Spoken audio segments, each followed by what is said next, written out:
Hello, and welcome to the Q2 2023 edition of Metrics That Matter. Joining us today, we have Oliver Gellis from OrthoFi, and we have Chris Bentson and Shannon Patterson, both from Bentson Copple Associates. Just to give you a little backstory, this is actually our second take at this. We recorded Metrics That Matter pretty quickly at the end of after Q2, and because of some technical difficulties, we had to do a re-recording. And the good news for you, though, is that means you get this assessment to include through the July numbers. So excited to hear what the brainiacs of the ortho industry have to teach us about the metrics for Q2 and July. And so Chris, we'll start with you. What are you seeing for the Q2 wrap up and so far in Q3? Yeah, I think we'd all agree it's kind of been a difficult year. Started out okay. March, April, May, June were not good. July was slightly better, which is great. So I think if you look at the gauge data and you parse through the way you got to look at it, we're somewhere around -3% in production for the year. Collections are -1.5, something like that. If you look at some of the OrthoFi data on same store sales growth, they're off through the year at the end of July by 1.4%, but that's better than it was the 3 months before that. So I think it's tough to grow. The market's interesting because if you look at the stock market and the equities market, they've been pretty hot in the last 4 to 6 weeks. I'm not too excited about that when I think about it for ortho, because I think we've come off of a decade of money being really cheap. We've raised interest rates by 525 basis points, just had another raise this week. And that really hasn't drifted through fully to the economy. And we're coming off that wall of cash from COVID. So it's almost, but the consumer has a lot of cash. So I don't see it getting better. I don't see it getting a lot worse, but I think it's going to be tough to grow the balance of the year. A couple points to note that are interesting to me that jumps off the table in the data is when you look at where referrals are coming from, social media referrals are down by double digits. And so the social media connections that we were making in 21 and 22 aren't working as effectively in 23. I think that speaks to that demographic, which is a little bit lower dental IQ, and they're not responding to that. So maybe you're overspending on some of your social media until the economy starts to improve and then ramp that back up. But I think there's probably some misspent money. And significantly, I think incrementally, we are doing more and more digital in our practices. It's been a theme of mine for really the last almost decade. But with that increased penetration of digital treatment in your practice, whether it's with aligners or now digital braces, we're still seeing the same number of patients every year. And so we're not disciplined enough as small business practice owners to drive the efficiency that digital gives. And that's why you feel that pain point as you're moving from 30, 40, 50% into a deeper digital practice. You've got to manage your revenue per FT better. The people that are doing that better than anybody else are the OSOs and the DSOs, and they're outperforming the market. So that's my summary. Great. So, Oliver, I would love to hear your thoughts on Chris's summary, and also a little reference to the trend we were seeing specifically around Medicaid. Yeah, so I think the number that Chris was quoting, that we're down about 3%, is an extrapolation. So the gauge data shows that the starts are down about 2.5% year to date, but there's an extra component because about 10% of gauges practices offer Medicaid, and that segment, that cohort group, has shown some big gains and big growth. It's not representative of your garden variety, specialty ortho practice. So if you take the numbers and reverse engineer it out, you get to around 3 to 3.5% down. So that I thought was super interesting, that we've done work over the last couple months, between the three of us, and I've enjoyed doing that. The other thing is the aligner trend.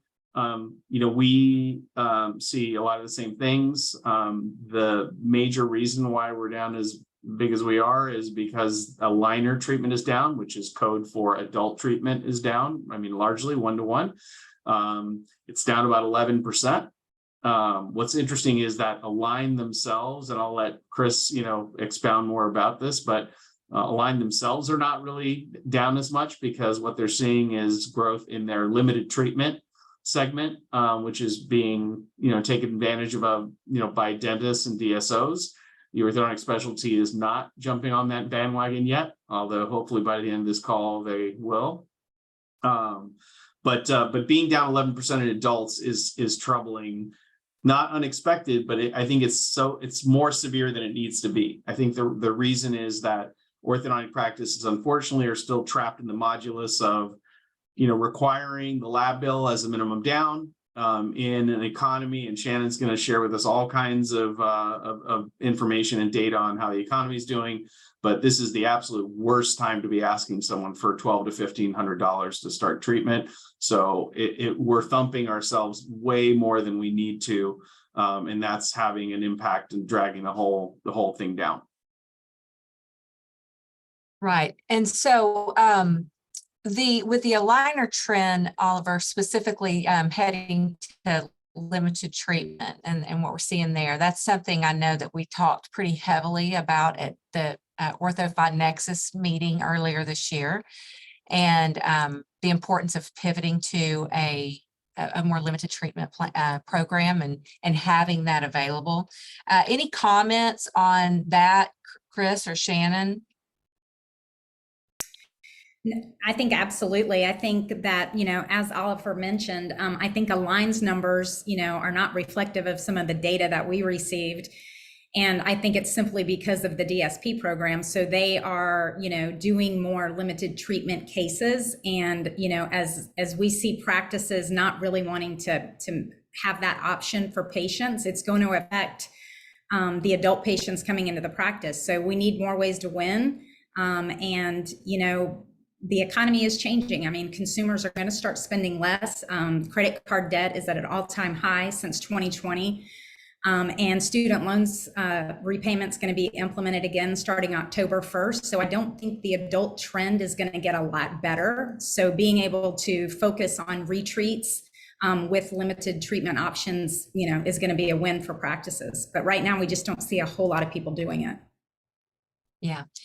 And so Shannon, you also had some interesting commentary around the referrals trend that Chris mentioned, and specifically the social media, and then also patient referrals. So I'd love for you to talk a little bit about that. Yeah, absolutely. So we do see a trend down in referrals, and everyone always says their doctor referrals are down. Doctor referrals are actually a little bit better than they used to be. But we do see a downtrend in social media referrals. Chris kind of explained that a little bit, of the patient that we're seeing come in from that. But also patient referrals are down, and that's pretty surprising to me. Because most of the time, that's been a really good referral source, and it's down about 10% across the board. And I think that, when you kind of look at overall healthcare and the patient experience and kind of what shapes the consumer experience and the patient journey, we really don't focus on that in ortho. We're really good at asking for reviews, but we're not really good at asking for tangible feedback and surveys that are very transparent and saying, what could we have done better? And studies show that there's no association between patient experience and clinical process and outcomes. So no matter how good the outcome is, if the patient doesn't have a really good journey, you're not going to get a good referral out of that. I mean, the dentist might give you a good referral, but, really focusing on patients. So I think a lot of practices were probably understaffed the last, 12 to 18 months. Hopefully people have started to catch up with that. But I think that you really do need to hone in on the patient experience, hone in on your processes and procedures, reskilling and upskilling your current team to really make sure that patient journey is exceptional and you're really getting a good referral source out of that.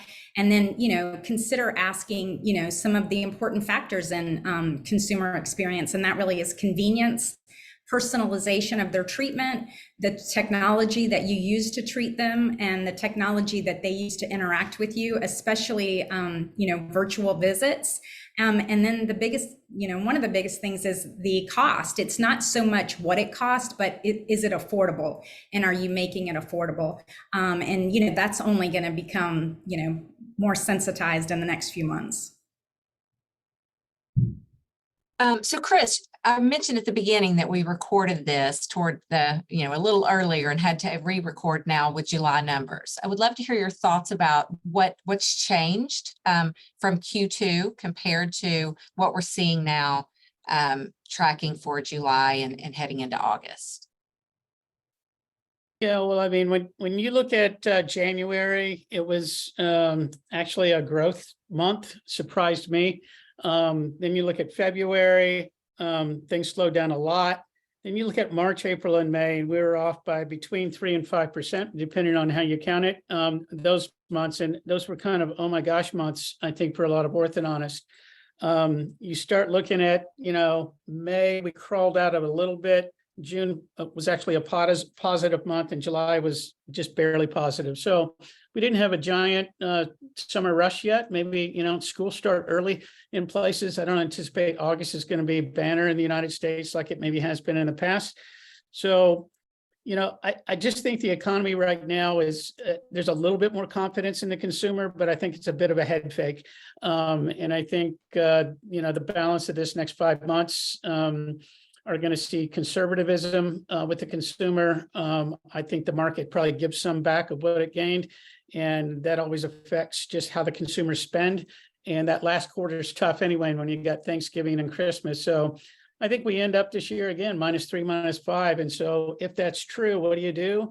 You got to invest for the future, and you got to do what practices are doing that are growing, because we'll trip over one practice out of every 6 we value that's growing. There's not one magic bullet, but there's several. We touched on, minor tooth movement cases. People don't really talk about SDC anymore, but their stock has doubled almost in the last month and a half, and they're still do $100 million of cases for $1,000 a case a quarter. So, $400 million a year. There's a market for that patient out there. Do you want all of them? No, but do you want some of them? Yes. So I think you got to focus on that. I did a little study for OrthoFi 2 or 3 weeks ago when we were just looking at practices that we valued that had OrthoFi versus those that didn't. Are there some common threads in the ones that do? And we found it in 2022, the highest revenue per FTE practices that we valued were OrthoFi practices. And so it does save you that 1 FTE per year, probably. You still have to have an insurance coordinator. You still have to have a financial coordinator. But we also found they pay their contracts off sooner, and the cash flows, were better. Those practices valued higher. So there's some tools out there now to invest in, because I still believe maybe it's a little bit later in 24, but when we start cutting interest rates from the Fed, that we probably have one more 25 basis point increase this year, then it flattens out. And then when we get that first 25 basis point cut next year, whether that's the first quarter or the second quarter, I think the market and the sentiment takes off. We know that, interest rates for homes will level out and start to go down. That'll spur a lot of things. But I'm pretty bearish on the rest of the year, but bullish on the last half of 24, all of 25 and 26. So what do? I invest now for the future by being more efficient, and you got to decide where you want to spend the money to do that. I appreciate that commentary there about OrthoFi, Chris. And, we're real fortunate that we have, and I want to give credit to Gage for these great data points that we're able to see from Gage. But we also do have the insight to the OrthoFi numbers, and Oliver's here with us today. I know that the Gage delinquency averages are running around 6%. Oliver, I'm curious to know where OrthoFi is standing on that metric. Yeah, we're really happy to see that we've really been able to maintain a nice level across the board. The total AR delinquency as a percentage of total AR is, for OrthoFi, 3.5%. That separates out about 0.7% on insurance compared to what I believe is 3% on gauge, and then our patient error is similar to gauge. So we're both at around 3%. So a little bit less for OrthoFi, about 2.8%. So the total being 3.5%.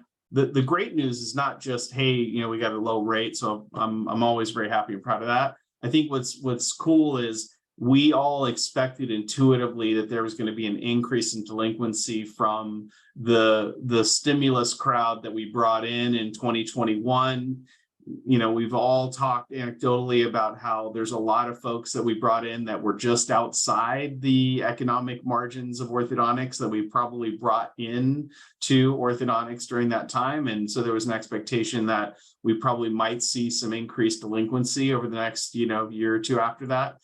We've been beating that back and haven't seen a lot on that. And, I would just attribute that to not just the processes, but really more keeping things affordable for patients. That open choice, a lot of things we don't talk about. It's not just how hard and how often you call someone that gets you that result. I think what also contributes to that is not sort of like twisting their arm to commit to a number that they can't even do. And I think we undervalue how often that happens. That we're able to convince somebody to take on a $240 payment when they can only afford a $160 payment. And eventually that's going to come to roost, right? So that's what I attribute that to.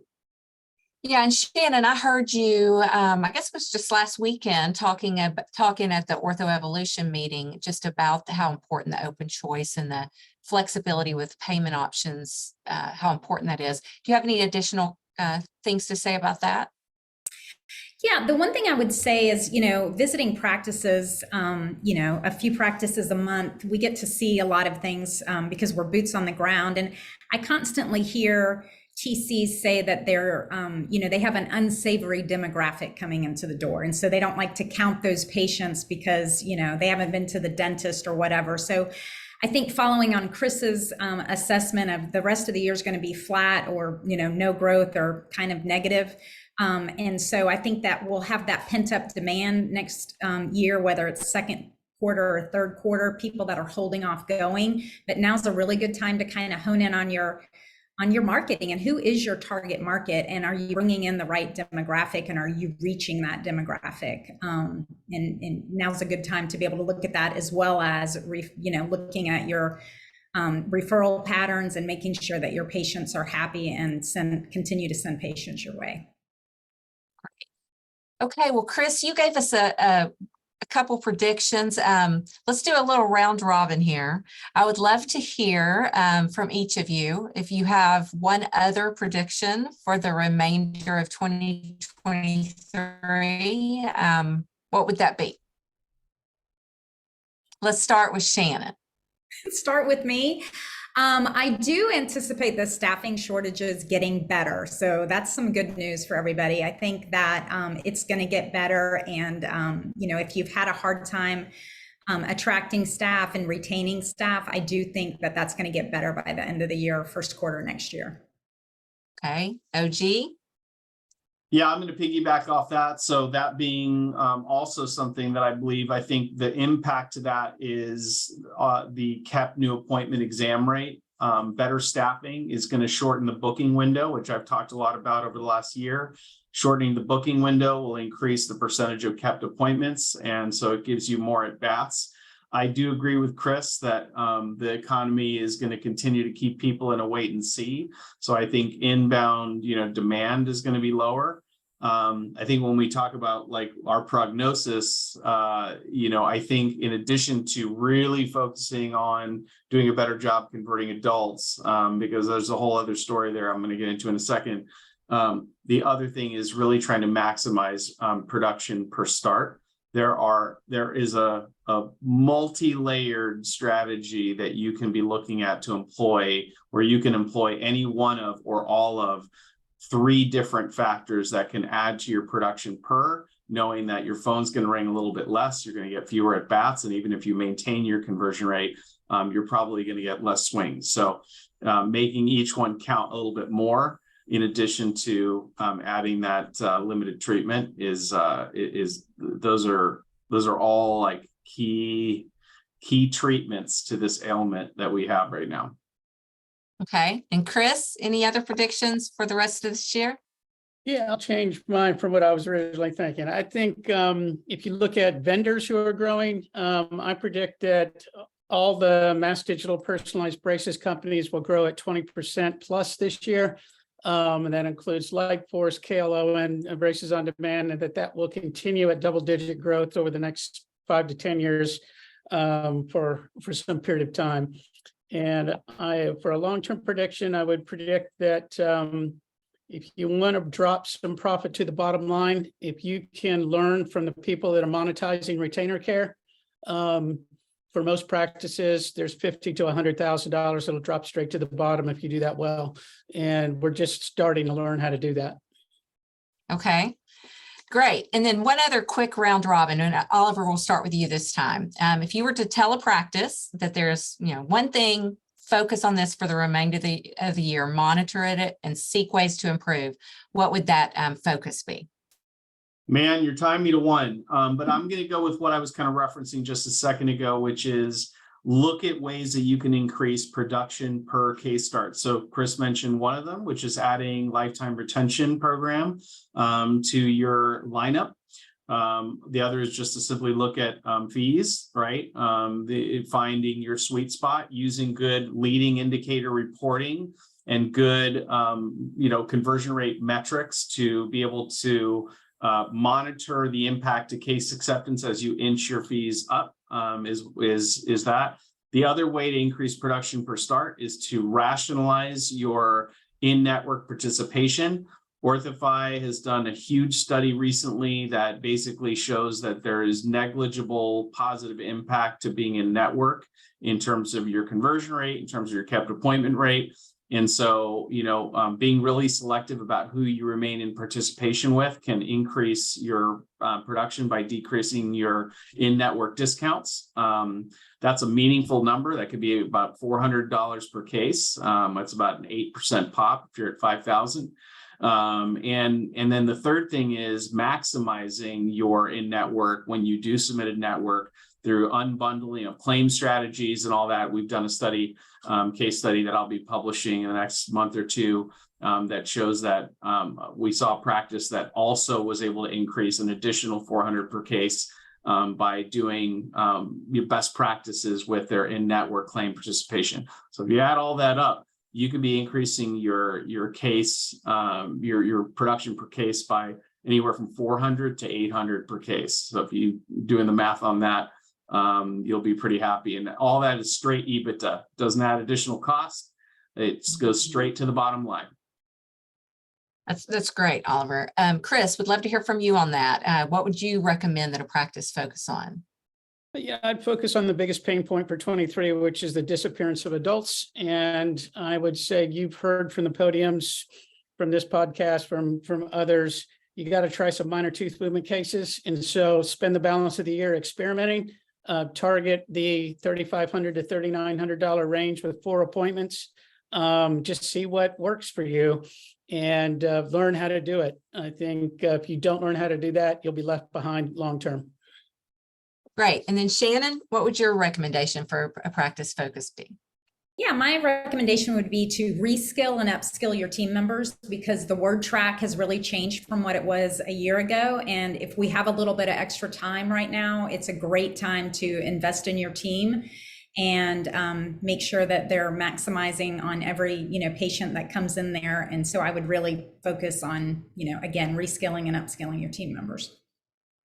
Love all of those recommendations. And so to those practice owners listening, now you have not one thing to implement, but 3, but maybe just pick one and really focus on improving one thing this year, or maybe you could tackle a few of them. Thank you so much for joining us, Chris, Shannon, and Oliver. Always a pleasure. And to those listening, I want to make sure we give props to Gage. Thank you for the data that we were able to share with the industry. Thank you also to OrthoFi for the data points that you provide. And we look forward to seeing you next time on Metrics That Matter.